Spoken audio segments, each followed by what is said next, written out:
Insyaallah kita akan membacakan pertanyaan pertama ini dari Aceh. Ya, dari Aceh. Saya bacakan pertanyaannya. Assalamualaikum Habib. Saya Mardolis bin Rusli dari Aceh. Ya, jauh ini, Aceh ini, Masya Allah. Insya Allah Habib beserta seluruh tim Al-Wafa Tarim dalam keadaan yang diridai Allah. Amin.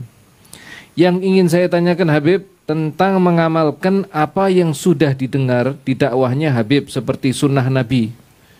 Banyak tentang cara dan yang dilakukan terkadang belum sempurna, namun tetap berusaha agar bisa sempurna. Apakah di saat belum sempurna dalam mengikuti itu sudah dikatakan mengikuti sunnah dan mendapatkan syafaat Nabi? Namun niat dan usaha tetap ingin mengikuti sunnah Nabi.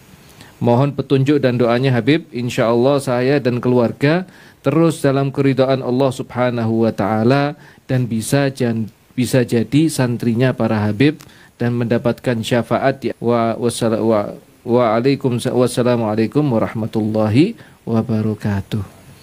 Nah ini Habib Hasan, gimana ini?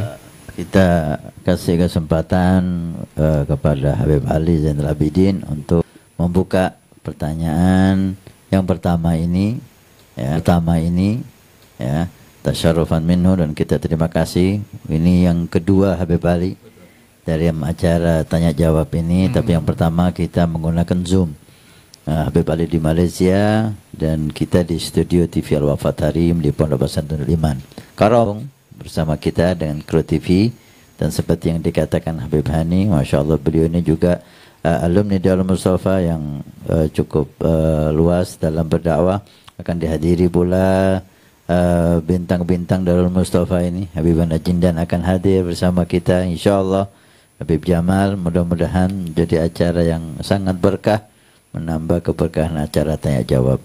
Maka tasyarruf bil Habib, kita mohon beliau untuk membuka pertanyaan yang pertama ini kepada beliau.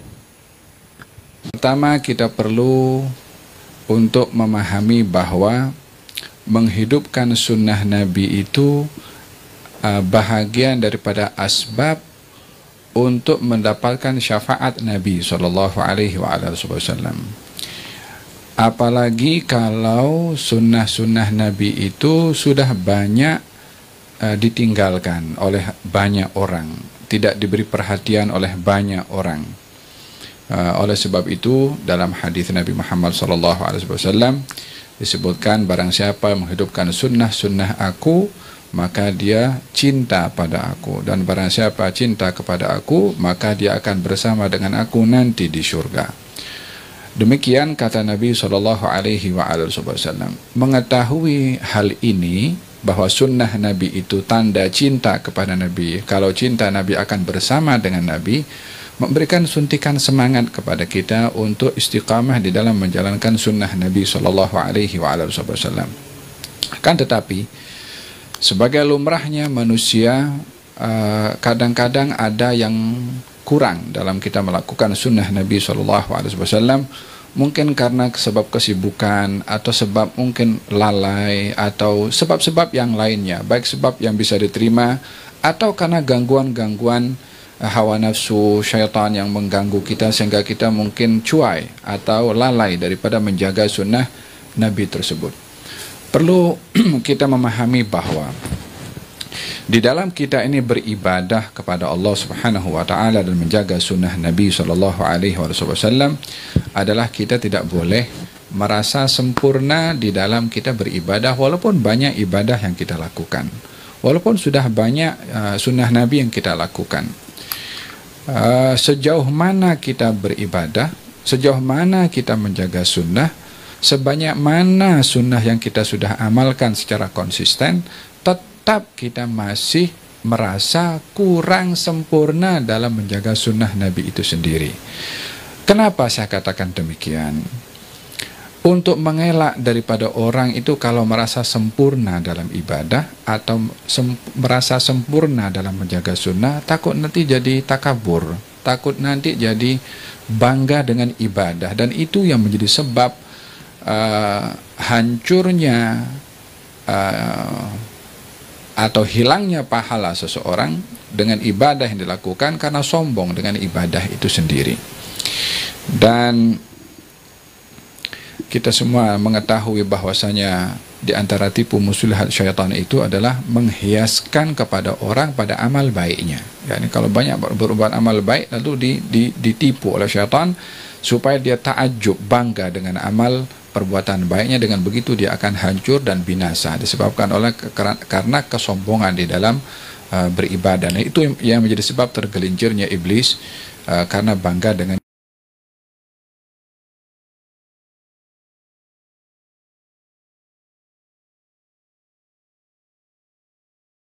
ibadah tersebut. Jadi sebanyak mana ibadah sunnah yang kita jaga, tetap kita merasa kurang sempurna.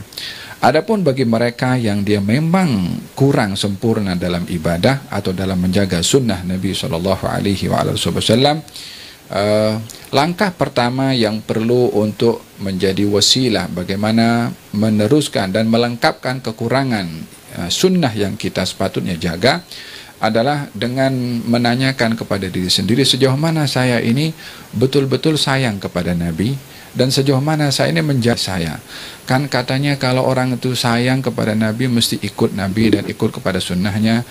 In kana hubbuka shadiqan la ata'tahu innal muhibba liman yuhibbu muti'u. Kalau kamu betul cinta, maka kamu pasti taat kepada orang yang kamu cintai. Sesungguhnya tanda kecintaan seseorang itu adalah taat kepadanya. Dengan demikian seseorang itu tetap akan dikatakan dia berada dalam sunnah walaupun, atau menjaga sunnah walaupun usaha untuk menyempurnakan. Yang kurang baik kalau orang itu kurang dalam menjaga sunnah tapi dia tidak peduli sunnah saja, itu sudah dia tidak memberikan hak penjagaan kepada sunnah kalau meremehkan dalam mengamalkan sunnah Nabi SAW. Kali Imam Abdullah bin Al-Haddad, saya jaga sunnah Nabi apapun, tidak ada semua sunnah kecuali saya amalkan, tak sekecil atau tak sebesar apapun sunnah diajarkan oleh diamalkan oleh Imam Abdullah bin Al-Haddad, sehingga tidak ada sunnah Nabi melainkan sudah diamalkan oleh beliau. Dan jangan sekali-kali menganggap remeh di dalam menjaga sunnah Nabi. Nabi bersabda, la tahgiranna ma'rufan walau an talqa akhaka biwajhin taliq. Janganlah kamu meremehkan perbuatan baik walaupun sekedar senyum kepada saudaramu. Jadi jawaban kepada yang bertanya ini, tetaplah meneruskan dalam menjaga sunnah walaupun ada kekurangan. Kalaupun sudah banyak melakukan sunnah, merasa kurang dalam menjaganya, untuk kita tetap berjalan dalam hidup di atas muka bumi ini untuk terus menjaga sunnah Nabi. Yang menjaga sunnah Nabi akan bersama dengan Nabi Sallallahu Alaihi Wasallam. Wallahu a'lam. Iya. Jadi pemirsa, seperti yang disampaikan oleh Habib Ali tadi, poin yang menarik sekali bahwasanya justru kalau orang itu merasa sempurna di dalam menjalankan sunnah Nabi itu, justru itu yang kurang bagus gitu ya. Iya, takut nanti jadi takjub.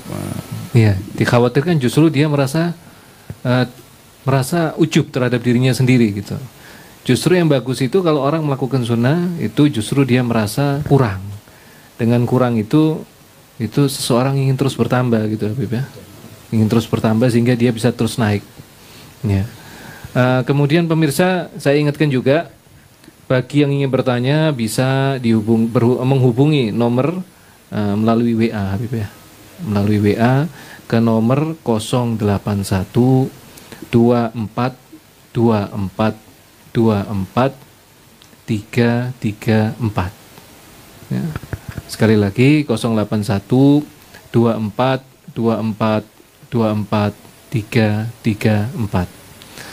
Kita manfaatkan pemirsa sekalian, pemirsa Al-Wafa Tarim, kesempatan langka ini mumpung di sini ada bersama kita tamu istimewa Habib Ali Al-Hamid dari Malaysia. Kita manfaatkan secara live kesempatan untuk bertanya di malam yang juga istimewa di Malang ini insyaallah.